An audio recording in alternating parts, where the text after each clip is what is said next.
A feminist is anyone who recognizes the equality and full humanity of women and men. If what's inside your dreams wasn't already real inside you, you couldn't even dream it. The story of women's struggle for equality belongs to no single feminist nor to any one organization but to the collective efforts of all who care about human rights.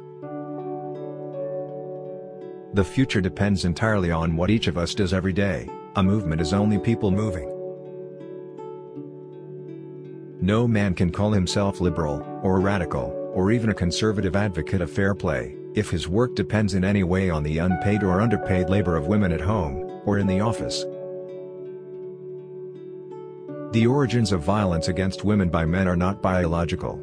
If that were the case, it would exist in every culture. And it doesn't exist in every culture. When I'm talking to people, I find myself quoting the 3 organizing rules of Black Lives Matter. Black Lives Matter was initiated by 3 young women, and too few people know that. But, anyway, the first one is lead with love. The second is low ego, high impact. The third is move with the speed of trust. I must say those make me feel very hopeful for the future. Without leaps of imagination or dreaming, we lose the excitement of possibilities. Dreaming, after all, is a form of planning. Far too many people are looking for the right person, instead of trying to be the right person. At my age, in this still hierarchical time, people often ask me if I'm passing the torch.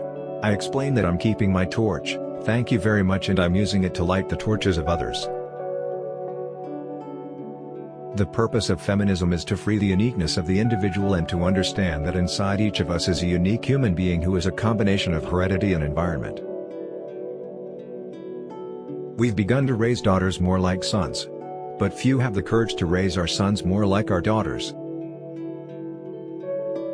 What I think we need to do is infuse every day and every action with the kind of values we hope will be in the future, with kindness, with nurturing, with dreams, ambition, using your talents, not resorting to violence, other forms of conflict resolution, with humor, with poetry, with music.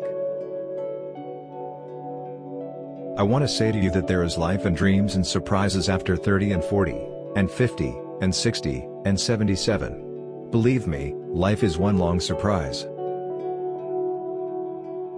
I'm completely happy not having children. I mean, everybody does not have to live in the same way. And as somebody said, everybody with a womb doesn't have to have a child any more than everybody with vocal cords has to be an opera singer.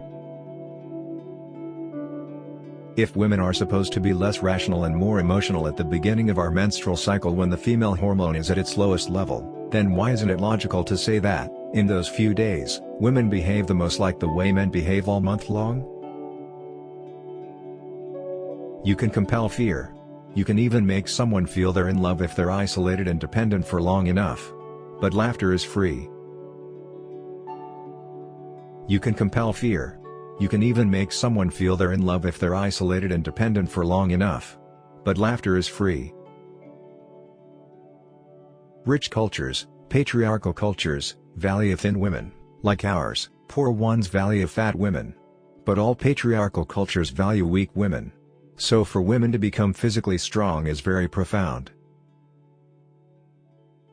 Obviously, there is much similarity among the challenges of transgender people and all women, from healthcare to harassment to discrimination in the workplace.